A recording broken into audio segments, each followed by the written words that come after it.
Oseas capítulo 9. Estamos viendo en este capítulo que se ha leído, es un capítulo breve de 17 versículos, el juicio que Dios da a Israel, a Efraín, estas 10 tribus del norte por su pecado, por su constante rebelión. Entonces el juicio del Señor viene sobre Israel, y esto es lo que hemos venido viendo, que es el mensaje del profeta desde el capítulo 4:1 hacia adelante. Entonces ahora vamos a ver a Oseas que anuncia castigo para Israel. El pecado de Israel tiene consecuencias. Dios va a dar juicio a Israel y a través de lo que el profeta va a hablar. Vamos a ver los lamentos del exilio, la persecución que el profeta pasa en decir la verdad del castigo, y los crímenes de Israel sobre la adoración a estas identidades, a estos dioses de los cananeos, del culto de la fertilidad, los Baales. Entonces el capítulo 9, versículo 1, empieza el profeta diciendo que no deben de regocijarse. No te alegres, oh Israel. Y acá, en medio de la celebración que describe el capítulo 9, la celebración sobre el festival de la cosecha, donde era ocasiones de alegría y de dar gloria a Dios, agradecimiento a Dios por la abundante cosecha que Él había dado. En Deuteronomio 15 habla sobre las fiestas anuales que Israel debería de celebrar, dando y reconociendo a Dios, dándole gloria y reconociendo a Dios, siempre comparando de la condición de esclavitud en la que Israel había sido redimido por su creador, que era Egipto, y ahora eran libres. Entonces, si ustedes leen Deuteronomio capítulo 15, en adelante van a encontrar estas fiestas que Israel debería de celebrar, que eran fiestas sagradas, donde la vida se resumía en lo que Dios había dado a Israel. Vamos a seguir entonces.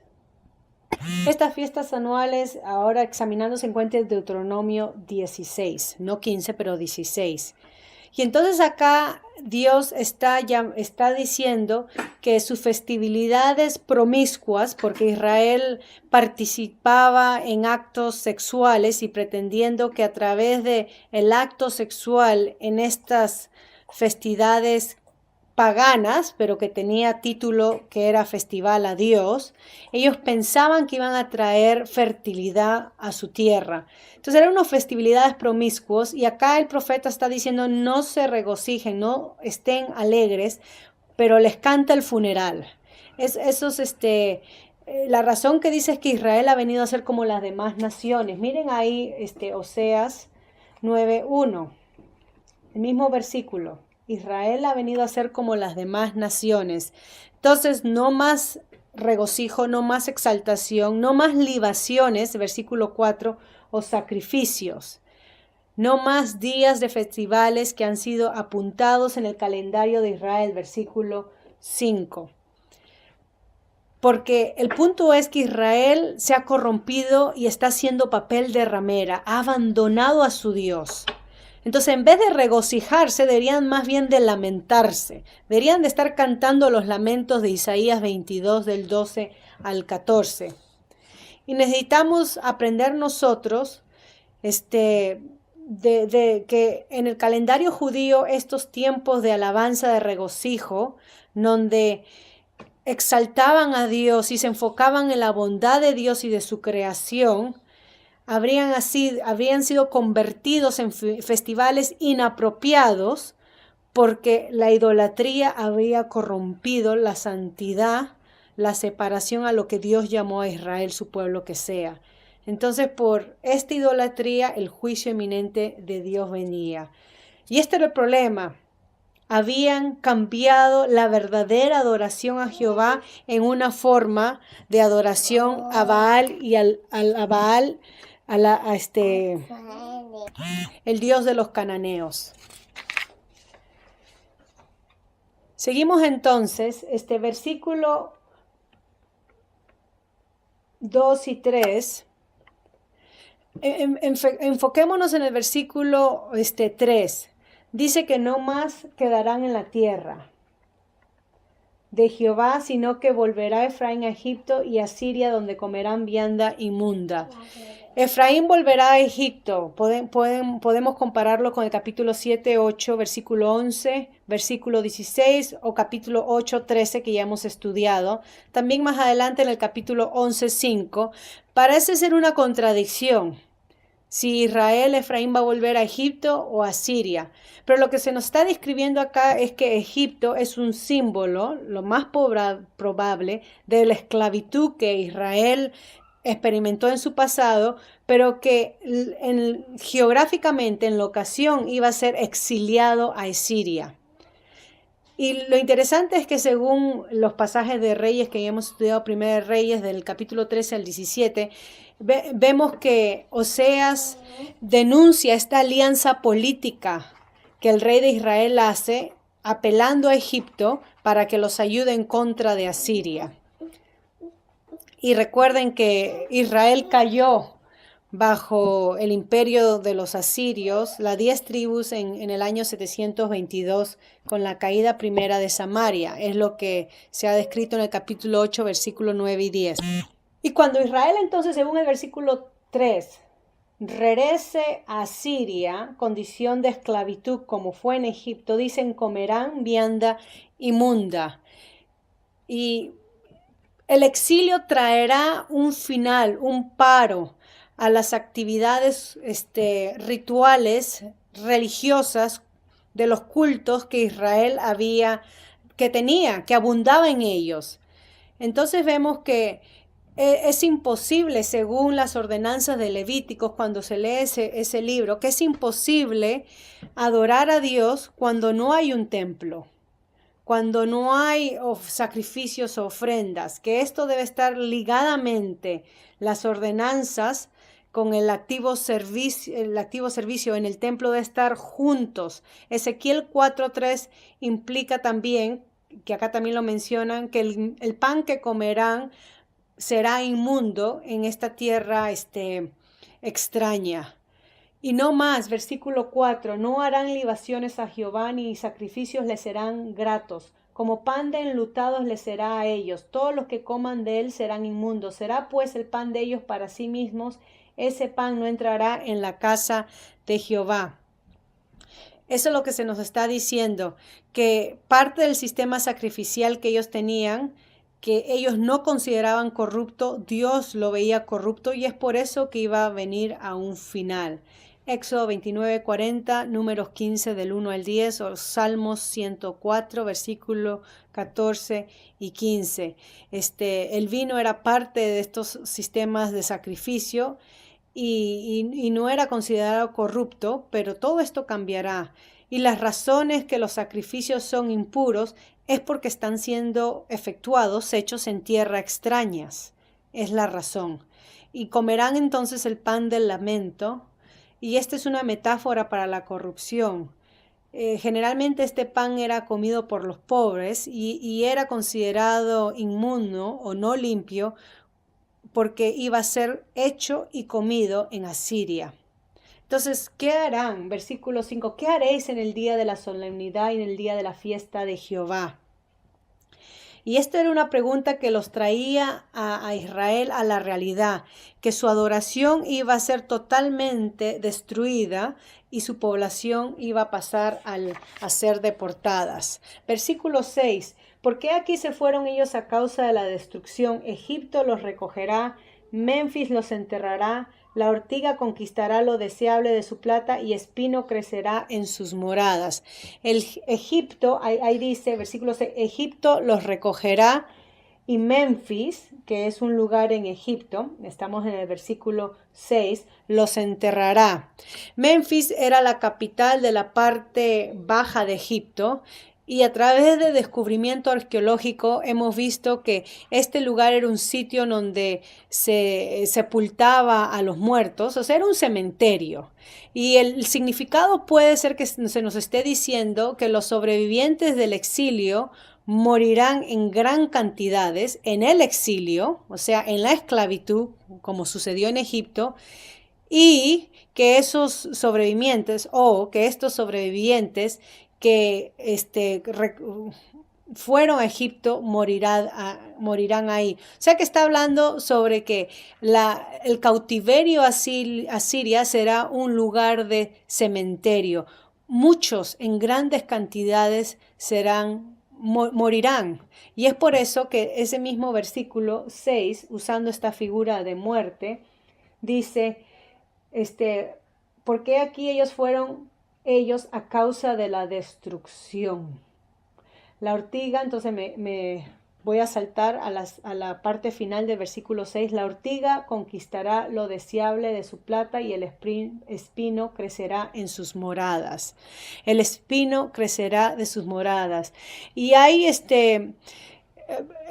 cuando acá está hablando de plata, recuerdan que los ídolos eran hechos de plata. Habla sobre el mal uso de estos lugares santos.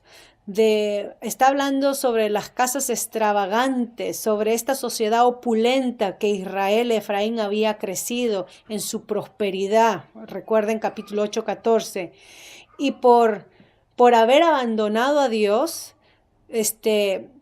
toda esta prosperidad, toda esta abundancia que ellos cosecharon, por la gracia de Dios, porque Dios estaba con ellos y por eso los estaba llamando al arrepentimiento, pero ellos irónicamente atribuían su abundancia y su fertilidad a Baal. Pero bueno, esta metáfora está diciendo que no más abundancia, no más fertilidad. Estos espinos crecerán en sus carpas. Y es una forma metafórica para decir que sus casas elegantes, opulentes, todo será vacío. Sus altares donde adoraban serán saqueados y quedarán vacíos. Versículos 7 hablan sobre los días del castigo. Vinieron días del castigo. Y este castigo significa visitación. Y esto es una palabra neutral porque en el contexto está hablando sobre la visitación que Dios hace a su pueblo con el propósito de juicio, de darles juicio en el presente, en el ahora. Y es por eso que se repite que ha venido estos días de castigo. Dios está visitando. También ese mismo versículo, en el versículo 7, está hablando días de la retribución. ¿Ven ahí? Y el profeta generalmente usa esta metáfora del juicio o de una sala de juicio para comunicar la verdad. Y acá está diciendo que la decisión judicial de Dios como eterno juez, como soberano juez, ha sido dada. Castigo y retribución. O sea que Israel es culpable. Y porque es culpable de su arrogancia, que vamos a ver más adelante, y ya hemos mencionado esto antes, de su arrogancia, de su abandono a Dios, de sustituir a Dios con otros dioses, el juicio eminente de Dios es lo que le queda. Y es por eso que en ese versículo 7 dice, después de retribución, dice, e Israel lo conocerá. O dejen conocer esto a Israel. Y Israel clama en el capítulo 8, versículo 2, dice, a mí clamará Israel, Dios mío, te hemos conocido. Y esto es lo que Israel dice, ¿no? Esta es la ironía, que Israel dice, nosotros conocemos a Dios, pero acá el profeta está presentando que ellos no conocen a Dios porque no han conocido a su profeta ni han aceptado el mensaje. Y seguimos entonces el versículo 7. Después de conocerá, dice, necio es el profeta, insensato es el varón de espíritu, a causa de la multitud de tu maldad y grande odio. Veamos la primera parte. Necio es el profeta, e insensato es el varón de espíritu. Y es difícil, esta es poesía en hebreo, hay dos líneas paralelas y es difícil la traducción. Pero tienen que entender que Israel fue llamado a ser representante de Dios, a ser el atalaya de Dios a las naciones. Pero también dentro de Israel Dios levantó profetas para que sirvan de atalayas, de mensajeros cuando el juicio, cuando el peligro vendría. Ezequiel capítulo 18. Entonces acá Israel fracasó en ser el verdadero atalaya de Dios, el verdadero profeta de Dios, no entendiendo el mensaje de Dios, no apropiándose del mensaje ni obedeciendo el mensaje de Dios porque dejaron a su Dios. No solamente eso, pero ahora que Dios les levanta un profeta, tampoco reconocen al mensajero de Dios. Y entonces el mensajero y el mensaje es ridiculizado. La palabra de Dios era extraña para ellos y esto revela la profundidad de su pecado. Déjenme parar acá para hacer hincapié en algo. Cuando el creyente tiene comezón de oreja, cuando el creyente se fastidia de oír la palabra de Dios, tengamos cuidado. Hay algo que hemos cultivado en nuestro corazón, que pensamos que estamos adorando y alabando y conociendo a Dios, pero ya nos hemos desviado. Reconozcamos nuestro pecado. Podemos dar miles de excusas, como el pastor o el predicador es muy aburrido, o habla mucho, o dice mucho de aquello, o no sabe expresarse, o es muy monótono en su forma de hablar. Podemos dar miles de excusas para distraer el mensaje de Dios que entre y tenga bienvenida en nuestro corazón y en nuestra vida y reine entonces nuestra voluntad, someta nuestra voluntad y haga entonces en nosotros movernos, amar y hacer y sentir la voluntad de Dios en nuestras vidas. Pero cuando paramos el mensaje y damos justificación por el mensajero o la forma como se está dando el mensaje, no estamos hablando de falsa doctrina acá, ojo, pero nos distraemos, permitimos distraernos por lo exterior, por lo superfluo, por lo de afuera, en vez de escuchar qué es lo que Dios me quiere decir. Es cuando la palabra de Dios viene a ser extraña a nosotros y esta revela la magnitud de nuestro pecado. Cuidado. Dice el versículo 7, a causa de la multitud de tu maldad y grande odio, por la multitud de tu maldad, por la grandeza de tu iniquidad, por su gran iniquidad, por su gran culpa. Israel entonces es llevada a exilio. No conocen a Dios, no conocen a su Dios, no conocen su ley.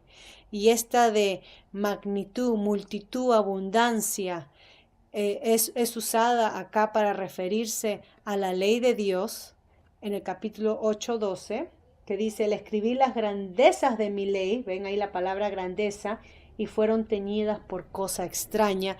Pero acá esta misma palabra ahora de abundancia, multitud, es usada para describir los pecados de Israel. Y termina el versículo 7 diciendo por su gran odio, por su gran hostilidad, por su gran enemistad contra Dios, porque el pueblo odia a Dios, su pecado es grande, su gran hostilidad. Israel estaba en enemistad, en resentimiento contra Dios y sus profetas y sus mensajeros. Eso es lo que nos dice el versículo 7, eso es lo que nos va a decir el versículo 8. Atalaya es Efraín para con mi Dios, el profeta es lazo de cazador en todos sus caminos, odio en la casa de su Dios. Nuevamente se vuelve a repetir esa palabra de odio en la casa de su Dios. Efraín tuvo que haber sido el representante de Dios. Éxodo 19, 5 y 6. Pero ahora vemos que a este supuesto representante de Dios Israel, Efraín, ahora estaba persiguiendo al profeta de Dios, al representante que Dios levantó en su tiempo. Entonces ahora, por haber rechazado y tener hostilidad contra el mismo Dios, su mensajero y su palabra, vemos a Efraín siguiendo a falsos profetas, como se ha descrito en el capítulo anterior. Acá Osea está expresando cómo él se ve a sí mismo, como profeta, como un testigo, como un atalaya verdadero y obediente al pacto de su Dios. Se usa esta metáfora, nuevamente está en líneas de poesía, en el versículo 8, sobre es lazo de cazador en todos sus caminos. Y para describir sobre cómo Israel se ha opuesto al mensaje de Dios atacando al mensajero. El pueblo de Dios que necesita y debería de dar la bienvenida al mensaje de Dios, al mensajero de Dios y ser llenado por el mensaje de Dios, responde con hostilidad en vez con disposición de querer escuchar y obedecer. Estamos acá hablando de apostasía, de abandonar, de retirarse de la verdadera alabanza a Dios, de la verdadera obediencia a Dios. Hoy, hermanos, que no suceda esto con nosotros, que no seamos nosotros hallados como Israel, odiando, rechazando, siendo hostiles, siendo enemigos al mensaje de Dios, a los mensajeros de Dios y a la misma vez pensando que somos tan espirituales y religiosos por la cantidad de nuestros sacrificios, holocaustos, ofrendas, obras que hacemos, que sin mí ese ministerio no sería. Cuidado en caer en esta arrogancia religiosa que Israel cayó, que no los dejó ver la realidad de su condición espiritual. Versículo 9, llegaron hasta lo más bajo en su corrupción. Están metidos, llenos de corrupción. Se han corrompido a sí mismos y acá está hablando sobre maldad sin esperanza. Se han vuelto malos sin esperanza. Recuerden que estamos describiendo al pueblo de Dios. Se han malogrado. Y esto se usa de la condición espiritual, que Israel se ha corrompido espiritualmente. Recuerden que esto sucedió en el principio de luna de miel en el desierto, cuando Israel recibió la ley a través de Moisés. Cuando en Éxodo 32:7 nos narra que Aarón consintió en hacer representación de Dios a través de estos 2 becerros de oro. Deuteronomio 9:12, capítulo 32:5 también habla de eso. No solamente eso, pero cuando Jeroboam el primero dividió el imperio y llevó el lugar de adoración de Jerusalén a Dan y a Betel, recuerden que él también hizo 2 becerros de oro. Y también se hace esta misma denuncia de corrupción espiritual, de esta condición espiritual sobre Judá. Ustedes hemos leído ya Isaías capítulo 1, versículo 4, Jeremías capítulo 6, versículo 28. Les doy otros pasajes para que lo lean. Ezequiel 20, 44, Ezequiel 23, 11. Y también en un sentido general, ya que se ha dicho que Israel representa la condición humana en general es de una corrupción espiritual. Estamos arruinados, estamos malogrados. Salmos 14:1, Salmos 53:1. Sigue diciendo entonces el versículo 9, menciona como en los días de Gabá. Ahora se acordará de su iniquidad, castigará su pecado. Estos días de Gabá, hay una lista de alusiones históricas que empiezan en este versículo y que va hasta el capítulo 10, que vamos a seguir estudiando. Pero cuando se menciona ciudades específicas en la Biblia, siempre está atado a algo. Y acá en Gabá es un centro donde la idolatría, desobediencia a Dios ocurrió. Recuerden que Gabá va a ser mencionado en el capítulo 19, pero hay varias posibilidades por la cual el profeta se está refiriendo acá y no sabemos con exactitud cuál de estas es, pero las menciono. Recuerden que en Gabá fue el lugar de donde Saúl venía. También fue el lugar donde Saúl cometió el primer pecado. Eso está en 1 Samuel 13, 8 al 14. Y también se refiere a eventos en Jueces del capítulo 19 al 21.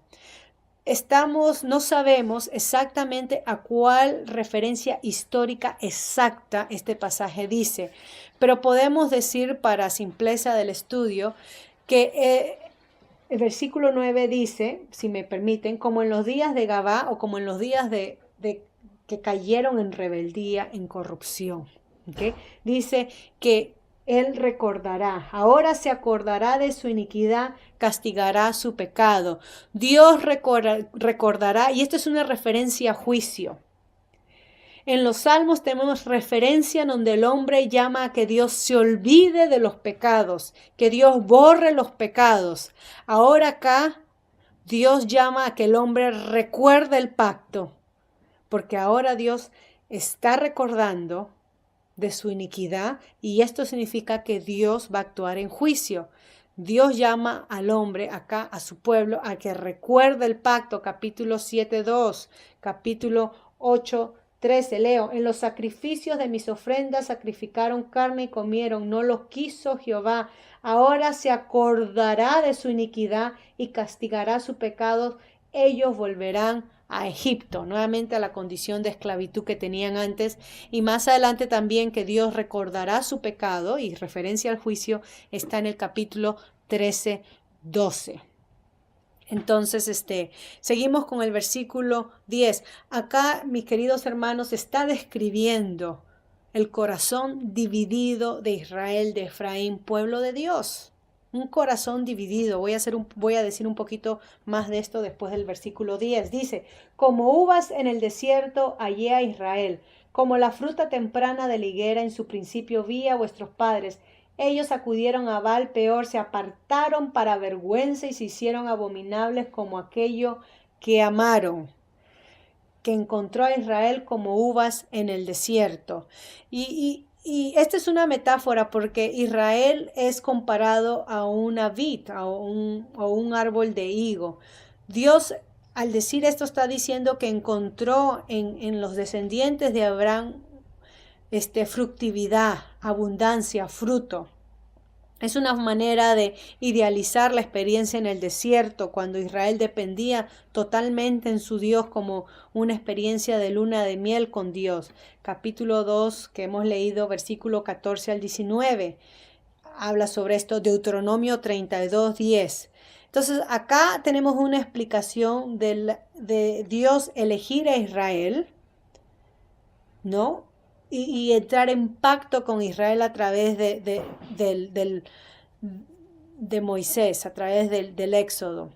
Se menciona otro lugar, Baal Peor. Ellos acudieron a Baal Peor y se refiere a Sittim, el lugar en las planicies de Moab, donde Israel apostató, abandonó a Dios a través de contraer matrimonio con las mujeres moabitas en el culto de la fertilidad. Y esto también fue el lugar donde Balaam le dio consejo al rey moabita en cómo ser victorioso sobre Israel, cómo ganarle a Israel, cómo destruir a Israel. Esto está en Números 25 del 1 al 9. Entonces este lugar, Baal Peor, recuerden, miren ahí que tiene el nombre de Baal, vino a ser un símbolo también de rebelión e idolatría. Símbolo de rebelión e idolatría. Deuteronomios 4:3 y 4, Josué 22:17, Salmos 106:28.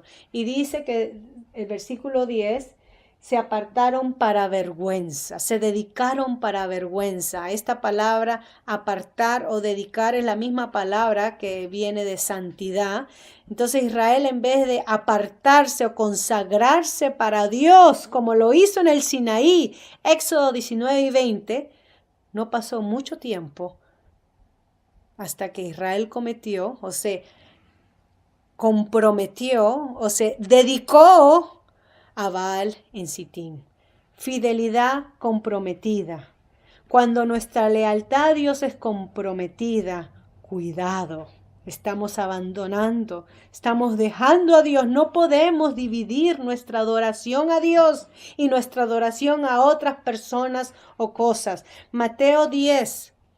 Del versículo 32 en adelante, Jesús habla hablando a sus discípulos, que lo negara delante de los hombres, Él lo negará delante de su Padre. Y de ahí habla sobre amar más, que cualquiera no es digno de ser llamado su discípulo si ama más a su padre, madre, mujer, hijos. Nuestra fidelidad, nuestro compromiso es amar a Dios por sobre todas las cosas.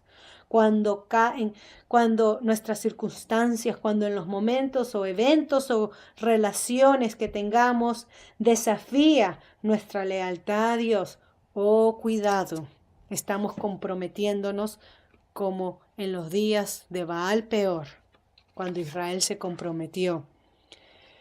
Ahora, no quiero decir, porque hay que aclarar también, que no debemos de honrar a nuestros padres, porque Jesús, el mismo Jesús que habló a los fariseos, que eran hipócritas en su diezmar y consagrar su dinero a Dios por no honrar a sus padres, ayudar a sus padres, es el mismo que dice que si queremos ser sus discípulos, debemos de amarlo más a Él.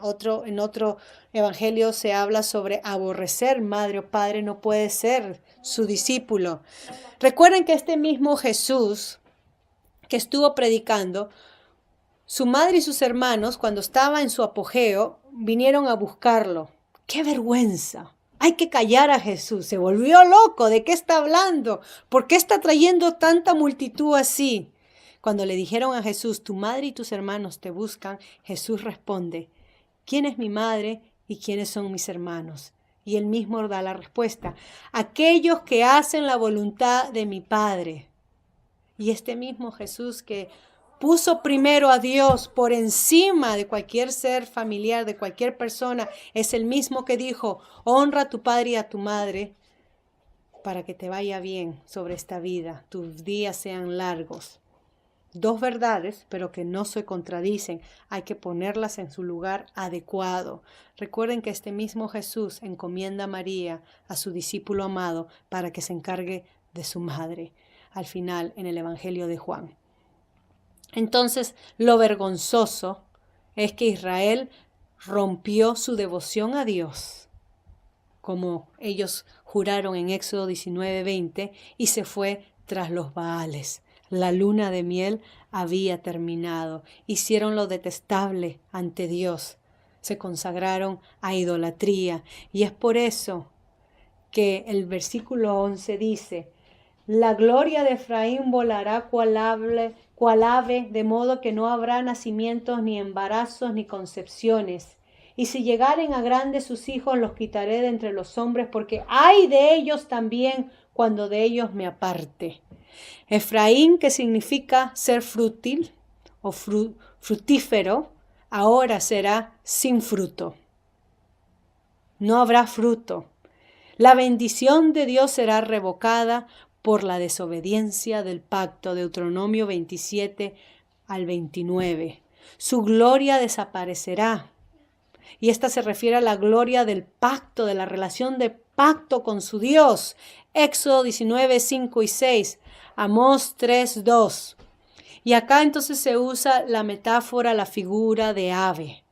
Y en diferentes maneras se usa sobre cuál ave. La ave, Oseas lo usa. Lo usa en el capítulo 7, 11, cuando lo compara como una ave tonta por hacer esta alianza política con Egipto, cuando Asiria venía a traer destrucción.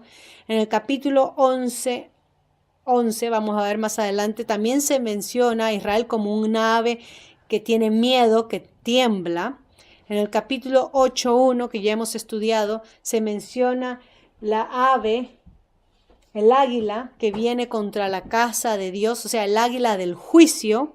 En el capítulo 5, versículo 1 y capítulo 7, 12, ustedes pueden leerlo, se menciona aves del cielo, también juicio, capítulo 9, 11, acá estamos.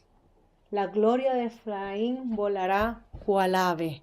No más nacimiento, no más embarazos, no más concepción. Irónicamente, ellos pensaban que la fertilidad venía a través de Baal, pero en realidad la fertilidad, ser fértil, abundante, viene de Dios. Y porque no reconocieron a su Dios, el juicio viene sobre ellos y resultará entonces en infertilidad, Se acabará la gloria de Israel.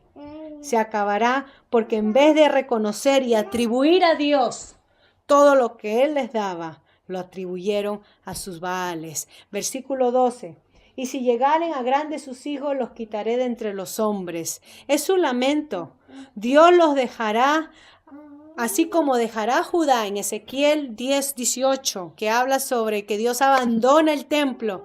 Qué imagen tan horrible del juicio final de Dios, o del juicio en este tiempo, ¿no? De Efraín. Es un ejemplo de lamento, de funeral. Es una característica, otra característica, una metáfora usada en poesías por los profetas del juicio que vendrá sobre ellos. Versículo 13, ya estamos terminando. Efraín, según veo, semejante a Tiro. Ahora, Tiro también trae diferentes memorias para Israel, pero Tiro es referencia a la fertilidad. Recuerden Ezequiel 27:28. Tiro también es referida como fuente de la adoración a Baal. Primera de Reyes 18:31. Y Efraín llega hacia el norte tan lejos como Tiro. Recuerden que Jezabel, esposa de Acán, que introdujo la adoración a Baal, vino de Sidón, Tiro. Entonces dice que Efraín traerá a sus hijos a matanza, pero Efraín sacará a sus hijos a la matanza. Y también recuerden que Israel cayó en el sacrificio de los niños que hacían a Molec, Levíticos 18:21, Levíticos 20:2 y 5, Segunda de Reyes 23:10, Jeremías 32:35, y también la fe falsa en Baal, que ha resultado en el juicio de Dios por la fertilidad que le atribuían a esa deidad. Entonces acá el versículo 14 es usado de una forma sarcástica, ¿no? ¿Qué es lo que darán? Y parece acá que Oseas está orando a Dios que le dé a Israel lo que merece. No fertilidad, el castigo se lo merecen por el pecado, por la idolatría y los cultos a la fertilidad de estas deidades. Terminamos con estos últimos versículos, del 15 al 17. Leemos entonces del 15 al 17. Versículo 15. Toda la maldad de ellos fue en Gilgal. Allí pues les tomé aversión por la perversidad de sus obras. Los echaré de mi casa, no los amaré más. Todos sus príncipes son desleales. Otro lugar. Toda su maldad está en Gilgal. Gilgal significa círculos de piedras. Y recuerden que fue en este lugar donde Josué levanta un memorial de piedras que saca del río Jordán. Hace un monumento de piedras que saca del río Jordán. También es el lugar donde Saúl fue ungido. Esto está en Primera de Samuel 11, 14 al 15. Y acá pareciera como que Oseas estuviera condenando la monarquía. Referencia a estos contextos inmediatos, capítulo 7, versículo 3 al 7, capítulo 8, versículo 4, versículo 10, versículo 13 y más adelante capítulo 13, versículo 9 y 11. Este fue el lugar donde Saúl pecó también, Primera de Samuel capítulo 13, 1 al 14, y puede haber sido este lugar en el norte donde el culto a la fertilidad era practicado. Toda su maldad está en Gilgal. Y dice que ha venido a odiar. Allí pues los tomé aversión por la perversidad de sus obras. Y acá está hablando de abominable. Es un lenguaje muy fuerte que Dios odia. Está describiendo la reacción de Dios hacia el pecado. El Señor Dios odia. Deuteronomio 12:31, Isaías 63, 3 al 6, Jeremías 12:8, Amós 5:21 y 6:8. Dios odia el pecado y es por eso que los sacará, los echará de su casa y no más los amará. Versículo 15, ay Señor, qué juicio. El pacto es roto. Dios se está divorciando de Israel por su infidelidad. Ella es enviada fuera de la casa de Dios, fuera de la tierra prometida. No más los amaré. Dios ha terminado con Israel. Se acabó, final. Todos sus príncipes son desleales, rebeldes. Que no refleje esta nuestra condición. Que no refleje esta nuestra condición. Versículo 16. Efraín fue herido, su raíz está seca, no dará más fruto, aunque engendre, yo mataré lo deseable de su vientre. Dios trayendo juicio, y termina: mi Dios los desechará porque ellos no le oyeron y andarán errantes entre las naciones. Mi Dios. Acá la implicación es que Dios ya no es el Dios de Israel. Deuteronomio 31, 16 al 18. Dios ha rechazado, va a destruir, porque ellos rechazaron su ley. Capítulo 8, 12, Isaías 5, 24, Isaías 39 y versículo 12, Jeremías 6, 19, Jeremías 8, 9, Ezequiel 5, 6, Ezequiel 20, 16, Amós 2, 4, porque ellos rechazaron su ley. Ahora Dios los rechaza a ellos. Jeremías 33, 24. Que Dios no nos encuentre rechazando su palabra, porque en el momento que rechazamos nos volvemos hostil a su palabra, abandonamos su consejo, estamos rechazando al mismo Dios. Y el juicio que le cae a su pueblo es que Dios termina rechazándolos, porque no lo escucharon. No fue el poder de Asiria o el poder de Babilonia, pero el pecado de Israel que los llevó al exilio. Los dioses de Mesopotamia no son más fuertes que Dios.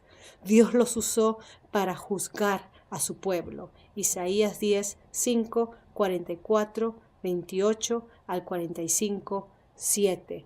Ellos andarán errante entre las naciones. Esto es un cumplimiento de las maldiciones del pacto de Deuteronomio 27 al 29. Específicamente, lean por favor Deuteronomio 28, 58 al 68. Deuteronomio 28, versículos 58 al 68. Que el Señor no nos encuentre con un corazón dividido, que nuestra lealtad sea a Él solamente. Que no tratemos de disfrazar nuestra espiritualidad, tratando nosotros de interpretar o hacer Dios a nuestra manera, cuando Dios ya ha definido lo que es su voluntad en su palabra revelada. Que no nos distraigamos con el que presenta el mensaje, pero que escuchemos la palabra del Señor. Que Dios nos dé un espíritu abierto a escucharlo, a obedecerlo, a actuar su verdad. Que nuestro amor por Él crezca y no nuestro desprecio. Oh Señor, ayúdanos a no caer en el pecado de un corazón dividido como de Israel. Que el Señor añada bendición a su palabra. Ahí vamos a terminar.